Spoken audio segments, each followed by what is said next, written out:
this is a program that we peel back the layers. We call it Spirituality Uncorked because it's probably not like you've ever heard before. And it really is. If you've been watching the program, you probably heard, stories about living differently when it comes to praying, when it comes to vulnerability. We think of those things of so much different in, I'm going to say, organized religion. Today, we're going to take a path that I'm sure when you tuned in today, you weren't expecting. But we have an authority on the topic, and she has an incredible story. Vickie, we're going to talk today about what happens after you die. And when we talk about this today, I want to know, why are you authorized to talk about it? What makes you an authority on this? I don't know either, except I've had a lot of life experiences in this area. I came to the center 12 years ago, and it was able to let me be who I was meant to be. I found myself. Everything was positive. As a child, my dad died when I was 6, and I used to talk to him all the time, but I just thought it was normal. And my mother probably did too, like an imaginary friend, but he was always in our lives. Well, I had gone, and I see dead people at the end of my bed. And they're just silhouettes, and as you roll over, it was like, all right, good night, everybody, and I'd go to sleep. But I never paid attention to it, and we went into Yucca Valley. Dr. Laura was there, and Reverend Rebecca was there, amongst about 8 of us. And she had us in a circle, and she said, meditate. Well, I'm not a quiet person. When I was meditating, I had my eyes closed, and then one would look in the left, and then I'd look at the right to see what everybody else is doing. Well, all of a sudden, somebody standing in front of me, I thought, oh no, Judy Callie's going to be mad at me. And I got real quiet, and then I opened up my eye, and I could see, it looked like wings. I thought, and then I took the other one, and then I put my glasses on, and I looked again, and they were these massive, massive wings. And it was white with gray with dark tips to these wings. And I thought, I'm going nuts. So I sat there, and when she said, it's over, I leaned to the lady next to me, who was a channeler, and I said, there's somebody here for you. And she said, not me. And I went, oh. So I leaned over to my left to Dr. Laura, and I said, somebody's here for you. She said, not me. And I said, oh, I don't know what to do. And Dr. Laura said, go talk to Judy Callie. So I wanted to get up, but I couldn't get up. The wings were in front of me. I looked like a fool because nobody else could see the wings. I had to push my chair back, stand up, and as I walked across the room, along with my wings, Judy Callie was talking to somebody, and she said, excuse me, there's somebody here I need to talk to. And she said it was Archangel Gabriel. Well, I was so blown away, and his message to me was to continue working with the soul work. I had become a practitioner with the Akashic Records, and I didn't know whether to be a practitioner at CSL. I was torn what I wanted to do. And he deliberately said, you need to talk and work with the souls. So we all went out to lunch, and I'm still in a daze, and the next day we came to church, and Dr. Joe knows nothing about anything, and he's showing his slides, and he does his whole talk, and yay, and I can still feel Archangel Gabriel with me. But the very last slide, after he had finished, the slide came up and it said, Gabriel is here. Well, all eight of us jumped up like, oh my gosh. So I knew I had something, but what I appreciated, everybody else knew, that I'm not crazy, that I have this ability. Now how am I going to use it? Well, just FYI, I'm from West Texas. When something like that happens, we call that a clue. A clue. So I'm glad you ran with that. Before we continue, I want to ask you a question. Here at the Center for Spiritual Living, in our teaching, Science of Mind, we talk about transitioning versus dying. And because you have the ability to speak to someone in, I'm going to say, an afterlife, you say souls, can you help shed some light on that of we don't die, we transition, or is there a death? There is no death. When you die, you leave your body here. 20% is your body, 80% is your soul. But death is the best experience of life. when you go, you're really living after that. Your close loved ones prepare you before you go. But, I think some of them take a little longer because there's more work they need to do to make the transition easy on you. But once they prepare you when you go, some people need healing after, and you get your healing, you get your energy back, and it takes time. You're in a beautiful place, and you get your energy so that you can feel like you can do more. Others leave, and they're ready to go. They're full of life. They're ready to go on and do things. And they do come back. Your soul remembers. All your memories are remembered. Your brain dies off, but your soul continues. And you have many multitude of lives.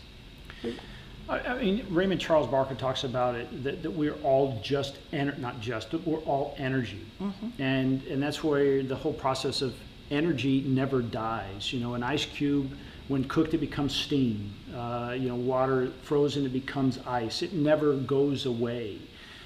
Is that true with our bodies, our souls? And if so, I guess my question is, when you speak to people who we can't see and they are in that afterlife, are they there forever, or do they move to another level?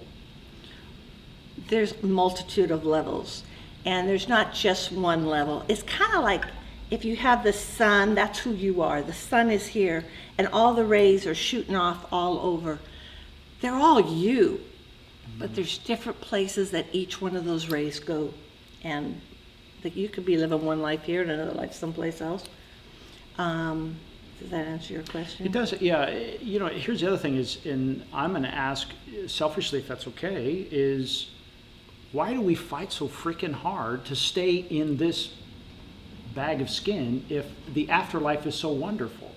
The afterlife says that we're dead here.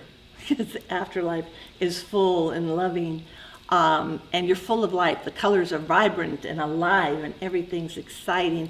And anything you do here, you can also do in the afterlife.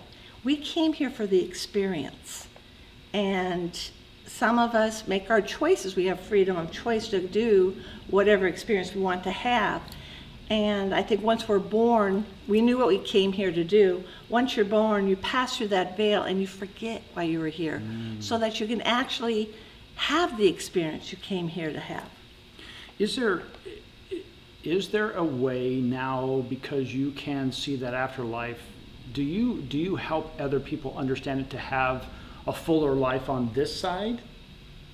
Or is that a possibility? I think it's an advantage to know why your soul came here, or what your soul's can't think of the word purpose is, but a chart of each one of us. Our soul has something different to offer. To have that advantage is also great. Working with people out of this realm, or that have transition, they move by thought, and sometimes you get a thought and you think, oh, was that real or not real? That's the only way they can move across, to get across to you, is through thoughts. And that's how when I have had, my son passed away a year ago, and when he did come to me, he was one of them that passed on and was ready to go. He was not going to stop. He was with all of us in one area. He actually talked to somebody up in San Francisco and said, "Hey lady, you don't know who I am and I don't know you," but he said, "I need you to give a message to the lady she was doing a reading for." He said, "I don't know why I can talk to you, but here it is." And he said, "Tell her niece, I'm leaving her feathers." Well, the next day, she walks out to her car, which is in a carport, and there's a pile of white feathers, like he plucked a bird. He wanted the message across. So if you pay attention to these thoughts, you can get the whole story. And So are you saying that some of the thoughts that we have running around in our brain, they're not necessarily, this is maybe a confusion, they're not our, I'm going to say, mortal thoughts, they're our afterlife thoughts? When you're trying to connect with somebody and you keep coming across a feather, and you think, oh, okay, thank you, or some message. When my son left, he parted this tree that his best buddy didn't like because it kept dropping off in the pool, and Garrett said, I love that tree. And then we had a couple days of mourning. All of us were in shock, and he went in the backyard and he saw this tree and it parted, and to this day it's still parted. He left that. So there's messages, whether you believe them or don't believe them, but if you stay tuned and focus and give yourself the power.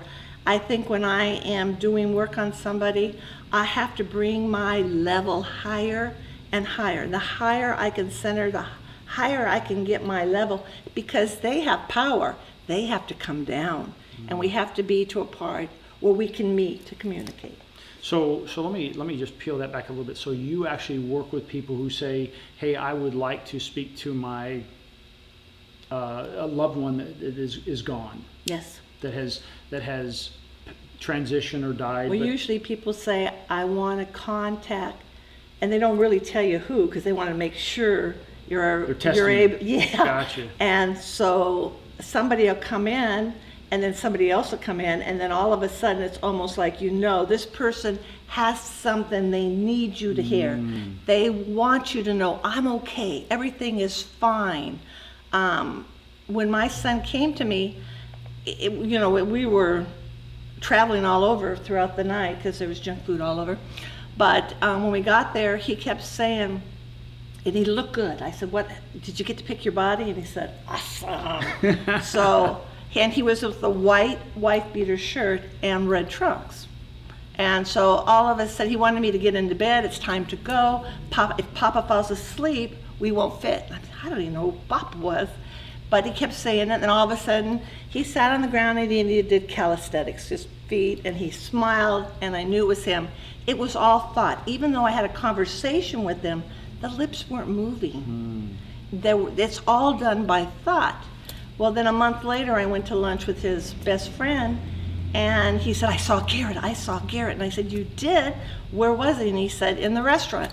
He was on top of the booth with his finger pointing, and he's talking. I said, who is he talking to? And he said, a beautiful blonde. I said, what else? And he said, but Vickie, he had a white beater shirt on, and he had a red workout trunks on. I said, it's the same way I saw him. And he said, he looked good. I said, I know. Well, I want to continue down this, so because obviously this is a much broader topic. It has a lot of depth to it. I have a lot of questions, but I'm going to save it for next time. Any last thoughts before we sign off today about what we're talking about? Is what happens after you die? I think everybody, it's hard for us because they're leaving. It's exciting for them. And some people don't know they're dead. I don't know if my son knew at first he was dead, but the celebration of life, somebody escorts him here, and I know he was here. We had a large group here, and everybody celebrated. And I knew then he felt so good. Dr. Joe did a beautiful job. I love that. We're here with the live audience. I just want to make sure if we have any questions. Any questions? No questions. Well, I appreciate that. As I mentioned before, we're here located on the corner of Portola and Shadow Mountain in Palm Desert. We have a service every Sunday during the summer at 10 a.m. So if you like what you've heard so far on Spirituality Uncorked, first of all, there's a place to subscribe. I'm going to say it. Smash that subscribe button and also hit that bell. And what that bell will do is allow you, every time we have a new episode come out, you'll be notified that you'll be one of the first to be notified that it's available, and you can catch us right there on YouTube. But if you can't make it there, and you can't, and you'd like to see more about us, we're located at cslpalmdesert.org. Just go there, cslpalmdesert.org, and hit the live stream button, and you can watch us on live stream or come to the center at 10 a.m. on Sundays. I want to thank you for being here. Can I say one more thing? You may. If you're listening, I'm an affiliate. It's all over the nation, but of helping parents heal. And it's for parents who have lost a child. There's a lot of adjusting and questions, and it's nice for the group. And I will have speakers. Our first speaker will be Jeff Hewitt, who is a medium. And just to let you know how we can train our thoughts to be able to see more and feel more. I love that. You know, sometimes it's, and I'd love to talk about that in depth next time, but closure, we talk about the word closure, and it sounds like when we would know what you're able to share with us, there would be that feeling No of closure. There's no That is closure. the worst feeling of thinking it's Oh. gone. See, there it's we go. closed, and I Yeah. want to go, wait, I didn't want anybody to erase them, but they're right here with us. They're right here with you all the time. Gotcha. So again, that's like we talked about with Lori last episode. It's just reframing what closure means. Yes. Closure. So anyway, thank you for joining us. My name is Jeff Harrison, along with Vickie Ruff, We'll see you again next time on Spirituality Uncorked. Uncorked. Uncorked. Thank you all for joining us. Have Thank a you. great week, and we'll see you again next week. And make sure